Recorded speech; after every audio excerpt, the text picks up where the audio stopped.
தமிழ் தேசிய உறவுகள் அனைவருக்கும் வணக்கம். குமரி மாவட்டத்தில் எந்த அளவுக்கு கனிம வள கொள்ளை நடந்துட்டுருக்கு அப்படிங்கிறது எல்லாருக்குமே தெரியும்.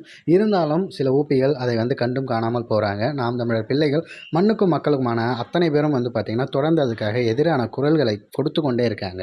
இந்த எல்லா விஷயங்களையும் கடந்து அரசியல் சார்ந்த விஷயங்களை நீங்கள் கடந்து பார்த்தாலும் கூட அங்கே இருக்க அந்த மக்களோட வாழ்வாதாரம் இரவு நேரத்தில் தூங்குறதுலேருந்து காலையில் விடியறதுலேருந்தும் எந்த அளவுக்கு இந்த கல்குவாரியினால் அவங்களுக்கு பிரச்சனை வருது. கல்குவாரியை எடுக்கிறத நாங்கள் கண்டுக்காமல் போனால் கூட நீங்கள் எடுக்கிறதால எங்களுக்கு எந்த மாதிரியான பாதிப்பு வருது அப்படின்னு அந்த மக்கள் சொல்கிற விஷயங்களை ஒரு காணொலியாக பதிவிட்டிருக்காங்க. அந்த காணொலியில் பார்த்திங்கன்னா அவங்களோட வேதனைகள் சொல்லும்போதே நமக்கு கண் கலங்கிற மாதிரி இருக்கும். ஏன்னா ஒவ்வொரு குழந்தைகளையும் வச்சுக்கிட்டு முதியவர்களை வச்சுக்கிட்டு அந்த தாய்மார்கள் படும் வேதனை இருக்குல்ல, அதை நினச்சி கூட பார்க்க முடியல. எந்த ஒரு வகையிலும் பயனில்லாமல், எந்த ஒரு வகையிலும் அதற்கும் அவர்களுக்கும் சம்பந்தமே இல்லை. ஆனால் அவங்களோட வாழ்வாதாரம் இதனால் பிரச்சனையாகுது. அவங்களோட வாழ்வியலில் அவங்களுக்கு உடல் நலத்தில் நிறைய பிரச்சனைகள் இதனால் வருது. அப்படின்னா அந்த மாதிரியான ஒரு விஷயத்தை அவங்களால எப்படி ஏற்றுக்க முடியும்? அவங்க என்னென்ன சொல்லியிருக்காங்க அப்படிங்கிறத அந்த காணொலியை இதனோட இணைச்சி விடுறேன், பாருங்கள். என்னன்னு சொல்லுங்க. பாதிப்புன்னு சொன்னா இப்ப வீட்டுல மக்கள் வயசானவங்களுக்கு நல்ல பாதிப்பு இருக்கு.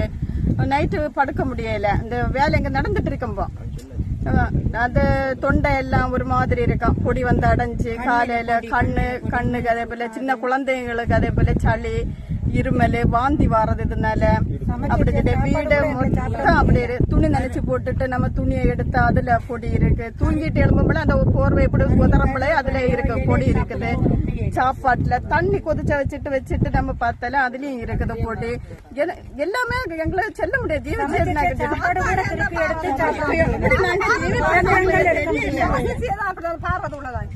பிள்ளைகளுக்கு சளி நல்லா வருது. இந்த பொடி பிள்ளைகள் பாதிக்கப்படுறாங்க. பிள்ளைகள் பெரியவங்க எல்லாருமே பாதிக்கப்படுறாங்க. இந்த புகை வரும்போதுங்க பாறை வெடி வச்சு வரும்போது கண்ணு திறக்கவே முடியாது. நாங்க ஓடி போய் வெளியில நிக்க வீட்டுல போய் கதவை சாத்திடுவோம். வீட்டுல கல்லு வீட்டுல விழுது. வீட்டுல விழுந்து சீட் எல்லாம் உடைஞ்சி அப்படி இருக்குது. அதனால நிறைய பாதிப்புகள் இருக்கு. அதுக்கு வெட்டி சாப்பிட முடியாது. வாழை இலையில கறிவேப்பில கறியில விட முடியாது. என்ன விளையில போக முடியாது. கால் வைக்க களிமண் மாதிரி இழுப்பு நல்ல சோசம் முட்டி ஒண்ணுமே செய்ய முடியல. இதனால பாறைக்கிறதுனால முன்னாடி என்னன்னா தண்ணி நிறைய தண்ணி இருந்து போர்ல. இப்ப எங்களுக்கு ஒரு 10 நிமிஷம் 15 நிமிஷம் தான் இப்ப தண்ணி இருக்குது. அப்படி பார்த்தா எவ்வளவு தண்ணி குடம் தண்ணி கிடைச்சதோ. இனி இதே போக்கு போனா இதை விட எங்களுக்கு பாதிப்பு இருக்கு தண்ணிக்கு. நாங்க எங்க போவோம்? அந்த ஏரியால எங்களுக்கு மற்ற மாதிரி ஒண்ணும் ஒண்ணும் இல்ல. ஒரு கிணறு இருக்கு. அந்த கிணத்துல போய் பார்த்து பாருங்க பொடி அவ்வளவு பொடியாதான் இருக்கு. மக்களை எங்களுக்கு இந்த இடத்துல குளம் கிடையாது, ஆறு கிடையாது. நாங்க அந்த ஒரு கிணறை வச்சுதான் பயன்படுத்திட்டு இருக்கோம் தண்ணிக்கு. இந்த கிணத்துல தண்ணி இல்லைன்னா எங்களுக்கு சுத்தமா குடி தண்ணியே கிடையாது. நாங்க எங்க தேசம் விட்டு போய் தான் தண்ணி எடுக்கணும் வாங்கணும். அந்த ஒரு கிணறு நம்பிதான் நாங்க ஒரு புல்லு கூட பறிச்சு விட முடியாத நிலைமை எல்லாமே